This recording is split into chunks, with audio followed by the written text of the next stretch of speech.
gonna transition on to the next quick take, ladies and gentlemen. So look, that's enough about football because it's called Get a Bucket. Last time I checked, there ain't no buckets in football, but it's buckets in basketball. But people do be resting. They do have the Salvation Army buckets at the end of the end zone that people be jumping into now and then. You know what I'm saying?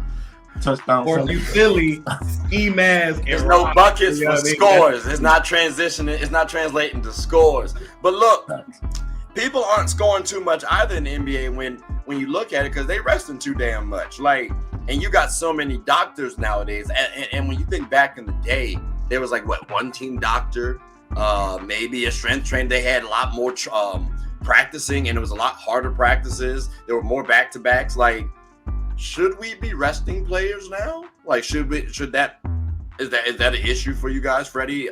I know you like the old school game, so I'm gonna lead with you. All right, so yeah, exactly. You talk about Karl Malone, Mike, or you know how much trash I talk about Mike sometimes, right? And I love Mike, but Mike played all the time. Karl Malone, John Stockton, Kobe, Timmy, even up to that point, for sure. KG, Until injuries happen. Let's not add Timmy into that, but they got caught taking a commercial flight. All right, no, my fault. But yeah, the old school players, they played, right? Like you said, sometimes they had 3 straight days of games, 5 games in 7 nights, all that, multiple back-to-backs, all of that. Like you said, I appreciated that. More importantly, I appreciated people playing through injuries. You brought up Kobe. I remember back in the earlier days, Bron had a hurt finger and he was sitting out for mad long. And it's just come on, bro, and now these days, you got kids who are 19 years old, 20 years old, getting rest management and stuff, which is wild. I think it also dilutes the regular season a bit because, we're going to talk about some of these teams later, but you look at teams like the Kings. I want to put the Pacers on there right now. I won't put OKC. I can say some of these teams that are winning a bunch of games that we didn't expect to. And we got to give them credit for winning those games. But then you also look, even the Denver Nuggets, a lot of the times they're playing teams without their first or second best star. And it's man, is this team really good, or are they just playing teams that are, and you don't blame that on the teams that are winning because it's they got to play who's in front of them. But so you're blaming that on the resting the players. Yeah. So again, just an award. Not completely, but yeah, it helps out. Yeah, and it's just so that's the part that bothers me the most. You look at Mikal Bridges, I don't think he's missed a game his entire career. It's something crazy. You appreciate that, but you don't find many guys like that. So I said, I just think people sitting out. I don't think it's even a matter of, like you said, the having more trainers and stuff. I literally think it's just people being soft at the end of the day. Like you said, I have an aggravation here. I'm not going to play. Okay. Stretch out ice and get on the court. You're getting paid more money now. Right. Now, Reese, let me ask you this, because I don't know if the Celtics actually really rest their players like that. So what's your stance on players resting now? Because especially if you're younger, we're expecting you to kind of run and gun, be durable out there. If you get an injury, a legitimate injury, Cade Cunningham can't play. All right, that's cool. You know what I'm saying? But if you can go play still, I'm expecting you to. So what's your stance on this? Should we start changing the rest rules? Should there be a legitimate case for why you need to rest players? What's your stance? So I'm gonna say, I know it's a quick take. I'm gonna say 3 quick, first 1 and 2 things, real quick things. First thing, piggybacking off of what Freddie said, I more so think it's a culture thing and what your organization is willing to kind of accept. I don't think there's a coincidence that the only team in the league that has multiple players that have not missed games is the Knicks. Because think about who their coach is. Tibbs is, you know what I mean? But he runs you into the ground, and he doesn't have much playoff success too, though. Whereas Coach Pop has rested players. Granted, you know what I'm saying? I love Timmy. I wouldn't put Timmy as the poster child or even really in the framework of, they're load managing, although they did load manage, but he played a lot of games. So I feel more so towards the end of his career, that's when they load managed. That's why I really think it's based on what your organization can kind of stomach and what they kind of feel like the risk of reward is. The second thing I'll say is, I honestly I don't think the resting is going to become better for the consumer, regardless, no matter how it looks at it. So I feel like it would be cool if there could be some type of insurance that's put into place. For example, the other night when every Warrior starter sat against the Cavaliers, you had Reggie Miller during the show basically apologize to the fans for having to see the Warriors JV team. And he called them the JV team on live TV. You know what I mean? That's so tough.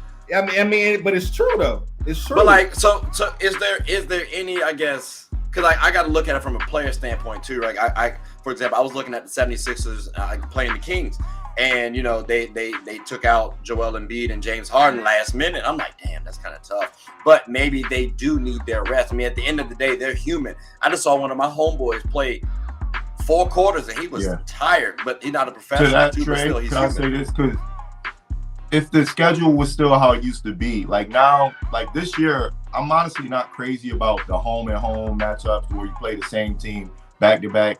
You know, so you play Spurs. I think so. I forget who played the Spurs like 3 times in 4 games or something like that. The Lakers. Like, was it the Lakers? Okay, yeah, it's just like so. It like was you're the not Lakers. traveling Who as got much. 3 easy Yeah, wins. you're not traveling as say much. There's way less back to back. You're not traveling as much. Like you said, you have the top of the line recovery.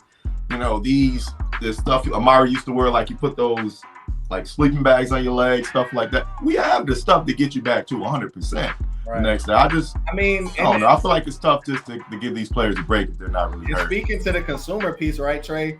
What I'm saying is at this point, I'm kind of accepting the fact that people are going to be rested. So as a consumer, if I pay $600 for a ticket to that Cavaliers Warriors game and 5 starters set, I want my money back. Absolutely. Because the product that I paid for was not the product that I received. In theory, right? The product that I had thought that I was paying for was to at least see 2 of the 5 starters, Trey. They I feel like though, what's the solution? 24 hours notice or 12 hours notice? Like, I feel like there will always be a risk with players not playing. Like, let's say for example, I make a sports bet for tomorrow's game. There's a chance that players will either sit out, or there's a chance that somebody who is out might play. So I mean, I feel like you're always going to run that risk. That's why I do hear you on the insurance thing. Like from a fan, it would suck not to see specific players play, especially like if that's your favorite team. Or out of there's that risk too, though. You always do run that risk. But I mean, speaking of insurance. Speaking of insurance, right? Check this out. How about insurance for betting? Because that's tough. The people who are setting these lines, right? They're literally like, I don't even use Caesar Sportsbook anymore. It's the worst sports app ever. For one, it's very limited in what it allows you to do. Like, they put you you can't win, bro. You gotta do a minimum of like 9 legs, 10 legs in a parlay, single game. You can't do like a parlay builder. And then they literally will give you only 3 options until the last second. And then you got to hurry up and try to put your bet in. It's like, it's not. And that's partially though, because these people are sitting out game time decision game. You know what I'm saying? Like, and then, so, I mean, I feel like there should be some insurance for that. It's tough because again, it's risk at the end of the day. Like that's literally the name in the game. I was about to see, but that's what I'm saying. That's the only reason why I didn't like the sports betting example compared to as a consumer buying a product. I feel like that's completely different than somebody when you're risking money. You know what I mean? When I buy an NBA ticket, I'm not thinking about it as a risk reward situation. At the end of the day, I cannot get money back unless I hit a half-court shot for 70 bands. You know what I mean? That's the only way that I'm getting money back. And that's the only way that there's a risk reward factor. But other than that, you know what I mean? But that's my take on the quick take. Okay, I feel you. Side note, there is another way to get some money. You could do a slip and fall like Ezell did on Friday. That could work. So I'm just saying, like, shout out to my guy Ezell, rest in peace, everything. Just want just gotta give him a little plug right there. But look, fellas, that about wraps up the show and the quick take. So I appreciate that. Did y'all have anything you want to say before we close up? Fly, Eagles, fly! Woo! Well, I don't have anything to say. I don't know. I guess bye. All right. That might just be the show. That might.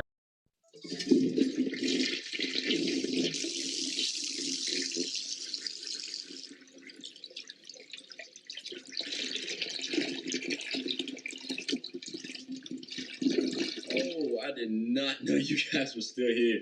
As you can see, we're at the back end of the show. No pun intended, but look, hope you all enjoyed it. And before you go, please subscribe to the YouTube channel, follow the IG account, share the content to anybody who's anybody. And most importantly, leave your thoughts and comments below. But I gotta go back and play Buddy in 2K, so let me unmute him real quick. Excuse me. Hey, boss, I'm back. Nah, you better catch this word. You know we get buckets around here, too.